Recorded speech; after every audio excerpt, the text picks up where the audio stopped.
This is the Educational Triage Podcast. Welcome. We invite you to come along with us on an exploration of interviews, issues, and other exciting and relevant topics in education, especially alternative education. They say alternative education is a laboratory for mainstream education. Why?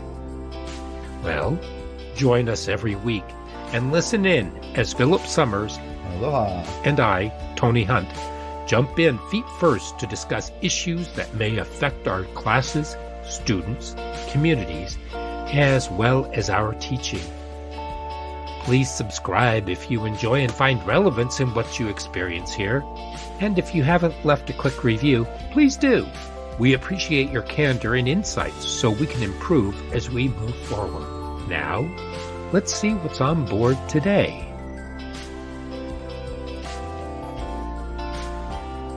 And welcome back to Educational Triage. This is Tony. And this week, we're going to do things just a little differently because Philip and we talked about building a great alternative ed program school and the curriculum. But what we talked about was the curriculum. We didn't talk anything about some ways that you can actually get a foothold in the curriculum and build the curriculum so that it's manageable and it's empowering and powerful for both you, the building, and the student. And that's what I really felt as though we missed the boat on. So this week, prior to the episode that we have on curriculum where Philip and I discuss different types of curriculum, I'm going to talk to you about development, curriculum development, and maybe some processes that you might want to take a look into, maybe have a couple of resources, maybe something that will help you maybe change, maybe fiddle-faddle with whatever it is that you have. If something's not working, maybe you want to try something. I'm going to be laying things out for a full term or for a full year. At least that's what the prospect is. But actually, if you take some ideas that I'm going to toss to you and you do them for, say, 2 to 3 weeks, bravo. That would be fantastic. And I think that you'll see the benefits of it. And make it work for you. You know how you take a recipe and you look at it and if any of you cook, because I love to cook and bake. And so what I do is I follow the directions and then I think to myself, you know what? What if I added this instead? So then I play around with it and, and I manipulate it and then it becomes more my own. That's what you should do. More and more, increasingly so, districts and buildings are demanding that teachers teach from specific texts and that they do it in a specific way, or else they use specific programs that have to be done a specific way. And so teachers are losing a ton of their autonomy.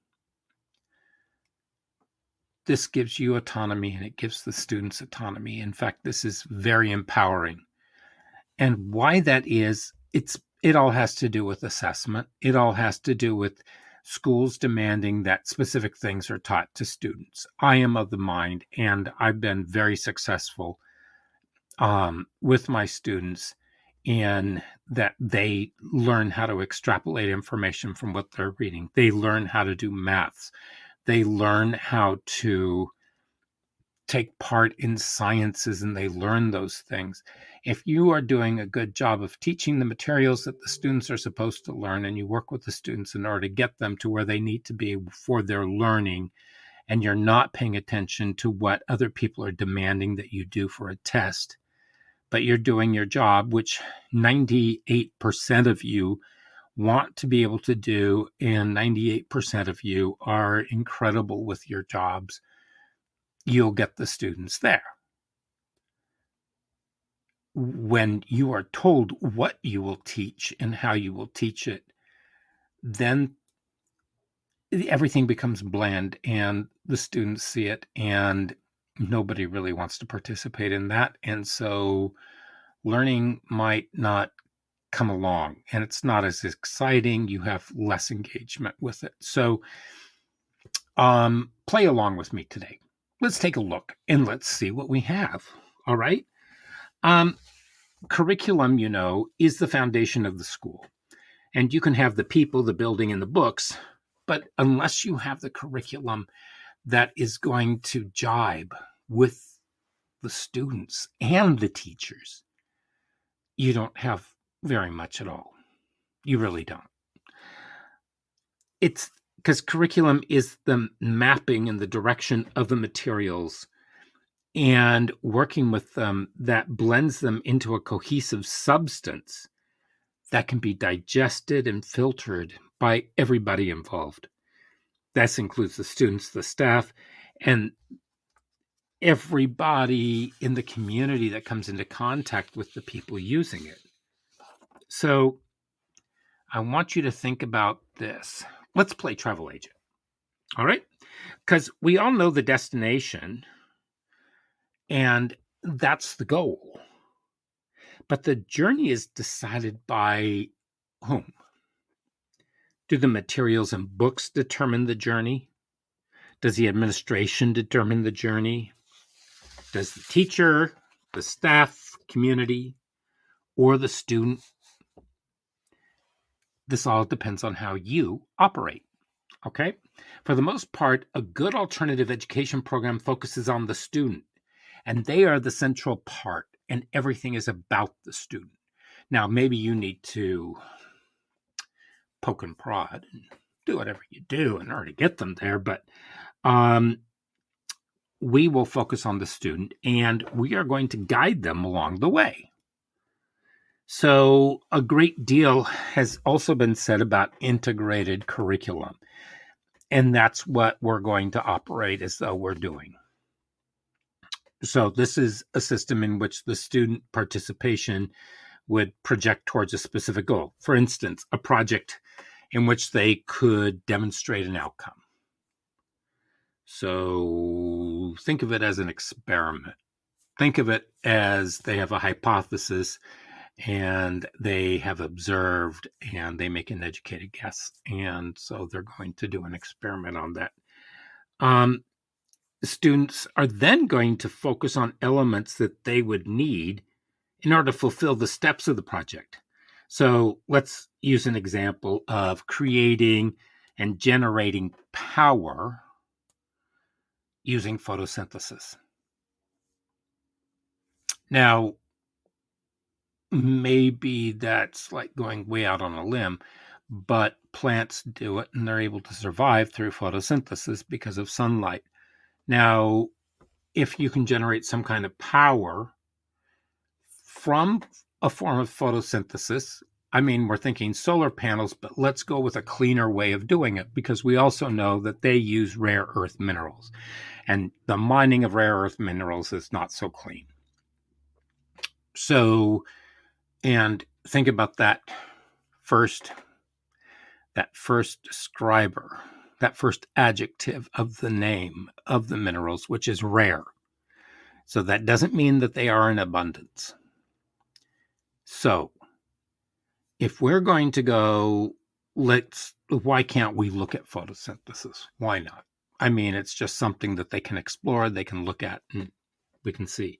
So first, students are going to take a look at what it is that they are trying to do.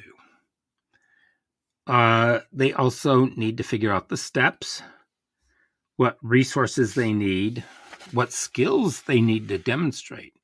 And this may be that they need to show you the maths, biology, chemistry, English language arts, organic chemistry maybe, as well as physical, but we don't tell them that, as well as physical materials such as books and elements of the experiment.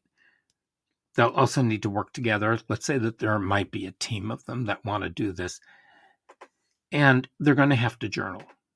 And I'm going to bring this up again, but you too are going to have to journal, because I would like you to be able to have some kind of a journal on each one of the students with the progress that they made each day. So the journey, remember we talked travel, to reach the goal is the important factor. And the students will be learning as they process and progress with the teachers guiding and working with them. So maybe you're working in collaboration with other teachers. And so let's say that the students come up with that, and you think to yourself, oh Lord, how are we going to do this? So you meet with the other teachers and you start doing a plot of your own. And I'm going to go over some of the things that you need to have in those maps, and a good resource for you to find that. But I also believe that you can do this pretty much on your own as well. So you are going to be just watching and advising, because it's not your job to intercede and tell the students what to do. You can learn from the students and their processes. You can watch and advise. But remember, this is about student empowerment, and it's about the students learning. Now, maybe they need to learn something. Maybe there are times that you're going to have to teach a mini lesson or something like that with those students. And this doesn't mean that every time that the students walk into the class that they're going to be working on this. No, you're probably going to have to start teaching some basic skills too, that to meet the regular standards. You're going to have to be doing some reading. You're going to have to be doing other things. So the project is not going to be the all-encompassing event that they are going to constantly walk through the door, get that done. That's what's going to take up the majority of the time in the class. They're going to have time to work on that during the class time. But then let's say that you are the biology or the chemistry or the math teacher or the English teacher. You're going to teach your stuff to the students because you have things that you need to teach them. And you get through that, but everything is going to be something that they can put in their little jolly knapsack of skills and powers, and they will come in handy at some point, and so you can always refer back to them. So that doesn't mean every day is a mini lesson. It means that some days maybe you're going to take up the entire period, and they're going to have to put their projects on hold, but their projects will constantly be going. And I'm going to tell you that I'm not really gung-ho on homework, because there are a lot of reasons why students may not be able to do their homework. So let's have them do the work there in class if they can. But what if a student misses? Well, how do you rectify that? Do you have something online that the students can access so that they understand what's going on? So that's something else for later. So going back, working with students in this format where they're going to be working on teams and they're going to be doing something at the side, and you're working on a team as well, maybe. Or maybe you're working in a partnership or something. However you set up your school or your program, the learning that you're setting up is going to be relevant. And since the students are going to be creating their own maps and guides, everything is honed down to the particulars. And maybe there's going to be more that they're going to want to branch out on, but that's going to have to be reined in a little bit by you. So maybe you want to put them to work on their project at varying parts of the day, and so you can map that out with the other teachers. So maybe electives also play a part in this. If you have welding, and maybe there might be something that they want to put together with that, there might be materials. PE, maybe, I don't know. This is entirely up to the team and how you plan to plot out the learning. So think about that. You have endless possibilities now. So depending on how you schedule the day and how you put everything together, to me, it's absolutely exciting. And if you have like-minded individuals working with you, then you've got it. If you have people who are not creative and are more the managerial types, you're going to run into problems. So you have to figure out how you're going to do that. Maybe you're going to have to do more of the foundational work, and then you're going to work with them on how they're going to do it. Maybe you become the project manager for the program, and they just do their relevant parts, and you figure out and negotiate with them as to when they're going to be doing this in their classes. So let's talk about the planning. Remember, we talked about the journey. We're now in the process of going down the path that will lead us to our goals. So maybe, just maybe, we want to map this out. And if we're truly student-centered, we're going to include the students in charting this out. And I'm going to say that with a caveat. Make sure that you have a big, long plan. Or maybe you want to chart it out with the students, and then if it looks as though it's going to be this immense thing that's going to take all year, maybe more than a year, maybe you just want to get a component of it done. So maybe you want to keep it to a term. Maybe you want to keep it to a semester. That's between you and the student, and your team. And maybe you want to keep things when you first begin. Maybe you want to keep everything very simple, and then you can build out and flesh it out. So, but keep the student in mind. Don't think about how you're going to torture the students. That's not student-centered. Okay. So we have several methods in order to brainstorm and put things out. You have inspiration software, which I love, and I know students like it, and it's a great way of putting things together as a brainstorm on the computer screen and then flipping it and turning it into an outline.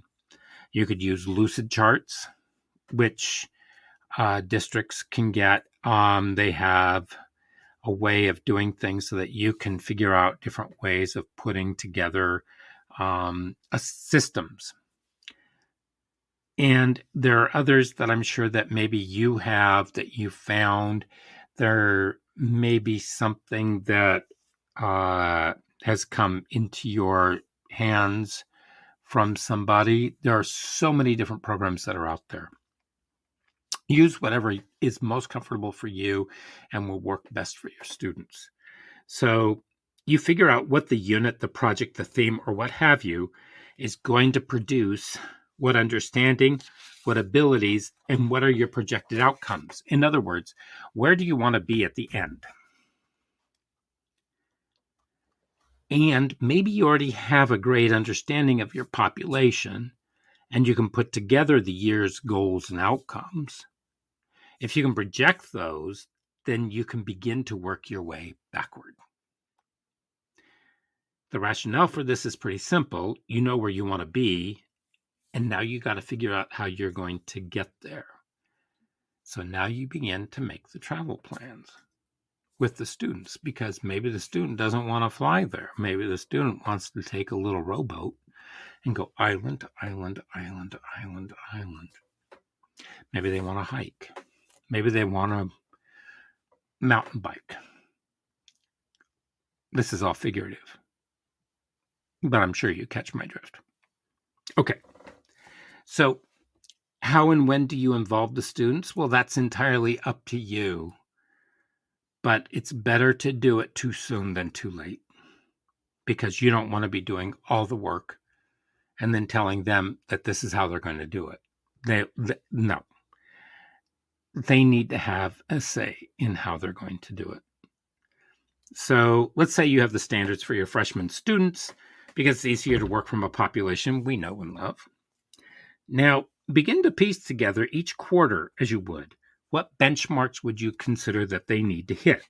Now, break those down and also think about ideas as examples that perhaps the students will want to explore in order to meet the benchmark for that particular quarter.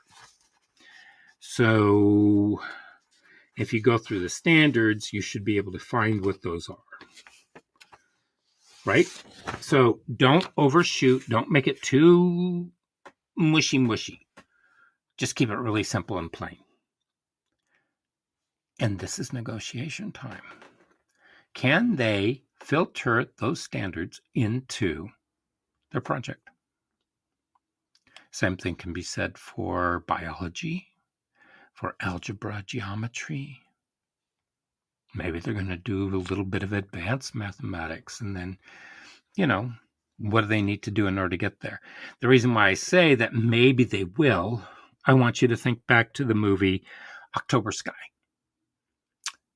where the guys are watching Sputnik, and all of a sudden they want to build a rocket, and they start doing it, and they need to rehone everything that they've been doing, and they start getting into it, and everything becomes relevant. Everything comes together for them, and they start creating actual rockets, and they start doing the calculations, and they're using the calculus, and they're able to really start putting together all the components to the point where they can start teaching this stuff. And that's what you want to be able to do. You want the students to find something that triggers them, that in a good way, that triggers their curiosity, that triggers their need to learn. Because man is a very, very curious animal. And we need to really work on that, because we should never, ever stop being curious, should we? So, also, we want to make sure that they're getting all their skills that they need and rewarding them when they hit those, and helping them figure out where they need to revamp in order to keep going. Let's keep it in the growth mindset, right? So let's say you and the student have figured out what they want to do. They have their ideas. And now y'all gonna build the big plan. What you want to do is create a map and or a plan for the curricula. And this is going to be comprised of various components. And you're going to need to confront these as you progress. But shouldn't you bring in the students and explore and create the plan? Well, how invested do you want the student to be? And when changes need to be implemented, shouldn't the students play a part in those as well? Everything's about negotiation. So just think of it as a workplace. Here's where we are with what we're doing. This isn't working. Well, what are some ideas of what we can do? Let's put our heads together and let's put some things down and see what we can do. So with everything that I just said, let's just say yes, and let's look at the factors of what we need to figure out. All right. 1, what are the essential questions? Here's where you answer the what are you doing, how the student will use, access, and gain from what they're doing, and how does this also filter into the standards and your ability or your team's ability to teach. So are you going to be able to teach all the skills that they need, or how are they going to access all the skills that they need? Or is that something that you're going to cross when you reach that bridge? Sometimes that works, but it's always good to keep that in mind. So what are you doing? Okay, the kids are trying to figure out if they can create a power source using photosynthesis and how that works. Okay, is there a storage for the energy as well? What can we do as a resource? Or I'm just thinking. So, and I'm sure that there might be one or two of you who are looking at, who are listening to me and saying, this is absolutely an absurd idea. Well, I don't know that. I really don't. I'm just throwing it out there. So these are things that you can talk to the student about. Now, later on, you're going to think about in terms of assignments. You might be looking at your lesson plan, calendar, and where you're going to put these components down in there because you're going to want to plot all of this out anyway. And you want everything to be able to be fungible so that you can move it all around and put it where it needs to go. And so you're going to write it in pencil because we never know what happens every day. And sometimes we have a brilliant idea and it kind of takes off and it bleeds into another day so that you need to rearrange what you have, right? We don't want to be locked in. Okay, 2, what's the content? Let's say you're plotting out the year for the term for the project the student is going to work on. How do you break that into chunks? Because the one thing the student doesn't want is to be overwhelmed. Because when you say, here's all the stuff you need to do, and you hand them the binder, and it's not the little triangular binder, with the rings, it is flat and level, and it's a giant binder. And so it's got pages and pages and pages. And the student says, this is what I have to do during the year. It's not always a good idea. It might be a better idea to just give them a small taste of what it is that you want them to do in order to get there, and you're working together. So, and then match the standards with the chunks. So, are there maths, language arts, sciences? What are the subjects and the elements of each that the student will learn? And you're going to want to keep this document open because there's a great chance that things are going to change, or they're going to be something that will creep in, and maybe you need to make some modifications. In other words, you're going to want to keep a living document. And I'm going to say the first time out, keep it small, keep it simple, and make your timeline short. And then you can broaden it as you go. Maybe you want to see how things go the first quarter, and then you can bleed in the second quarter, and then you can bleed in the third quarter, and bleed in the fourth quarter. And at this time of year, because I know that this is, you're listening to this in November of 22, maybe you want to start at after the first of the year and see, because that way everybody's starting brand new. It's up to you. So you also want to be sure that you and the student are viewing the problem from every angle possible. So the what ifs, look at the what ifs. And so keep those there and have them figure some of those out. The idea is not to produce anxiety. The idea is to produce creative flow. Next, you need to know not what you're going to be teaching, but what are the skills that the students need to develop, learn, hone, and use, and where do those fall? And what are the competencies and the proficiencies that the student should be able to demonstrate and show? And where are those benchmarks? Where do you have those placed on your continuum? And when you get there, how understood are those traits on the rubric for them to understand what it is that you're looking for? And, they should probably also be able to have a say in those traits as well.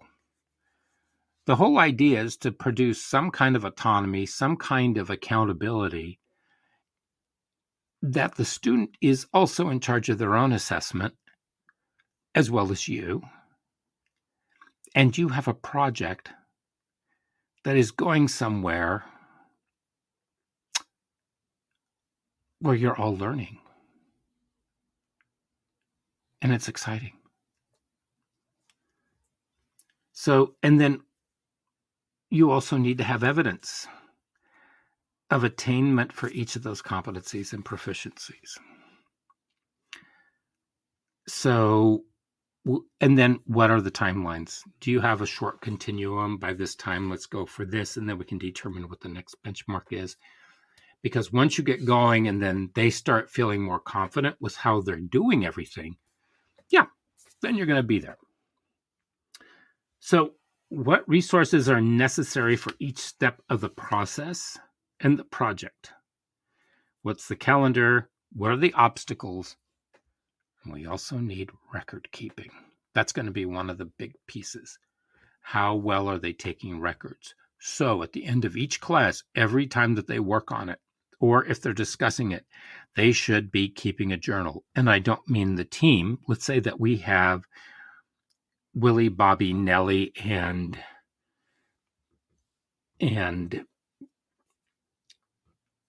whoever all on a team. And they say, well, Bobby's the one that's going to be doing the journaling. No, everybody needs to be journaling because they have questions, they have ideas, and they can put those down. And they can take those with them if they want, but they always need to have them. And you yourself should be journaling about each one of those every single day as well, about what's working, what's not working, and some insights that maybe you have. I don't care how you journal. It should be something that you do. Does it sound like extra work?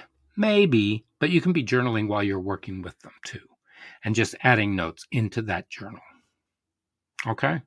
So it can be something that you're doing on the fly, as opposed to sitting down at the end of the day trying to crank out even more work for yourself. No, don't do that. But instead of being overwhelmed and completely gutted, keep everything simple. You want to give the student as much responsibility and autonomy. It should be everybody feeling empowered and just autonomous. And once you begin laying the groundwork and the foundation, the rest will form. That's going to be the hard part. So I would also suggest that the student and you keep the journals and that you review those journals. Okay? So maybe you come to the group and you say, you know what, I had some ideas. How many of you have some ideas that maybe we might put together? Because it seems as though we're not getting to where we need to be on this. And so how about today you just journal what you might think would be a good idea for that? Or maybe we should have a discussion, or you have a discussion, and then you guys come up with an idea. Come up with like 5 or 6 ideas, and then let's take a look at them tomorrow or later on today, maybe 10 minutes.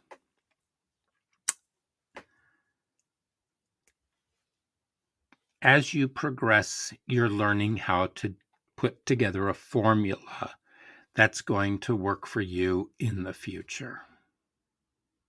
Something may not be working for you, and you have a better idea of what's going to work for you. I don't know you.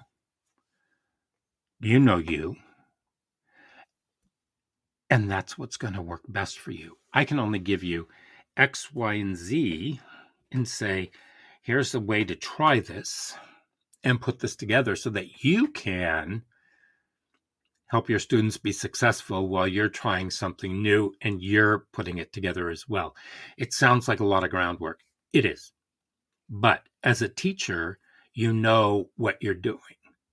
And you pretty much already lay the groundwork before school starts as far as where you're going to be at the end of the first quarter, the second quarter, the third quarter, the fourth quarter, with what it is you're teaching. This is in addition to, and you creating lessons that are smaller, but maybe working with other people to put things together. So it should be a way for you to learn more and also for you to have that creative flow going through your blood. So as we wrap this up, there are several resources that Teachers Pay Teachers. And I realize that there are buildings and districts that are going against Teachers Pay Teachers because they want to be able to control everything, all the narrative and what have you. So depending on what your resources are, You can go with that. Or you can also look at some books and some resources from the Association for Supervision and Curriculum Development, the ASCD. And a lot of administrators filter into that. I was a member for many, many years. And there's a book in there, and you can find it on Amazon. It's called The Curriculum Mapping Planner by Heidi Hayes Jacobs and Ann Johnson. I'll have it down in the show notes for you to take a look at. And they do for mainstream curriculum mapping. You can take, I've given you a lot of what I feel as though you feel is necessary because you're already going to put out assignments. You're going to figure out some of the other aspects on your own. They have all those in there, but the idea is you can take a look at that and then you can manipulate it to meet the needs of what it is that you're trying to get your students to do. So my job today is to get your creative juices flowing so that you can start thinking about, how would I do X, Y, and Z? How would I develop this curriculum? Well, let's have the curriculum start to develop itself where you're not the linchpin in having to develop everything that's there. Let's say that you're going to talk about the reading. Maybe you're going to do some book groups. Maybe you're going to have some writing groups with your students. If you're in biology, what are you going to be able to do? I mean, there are a whole lot of ideas. Mathematics. How would you maybe have your students prove some of the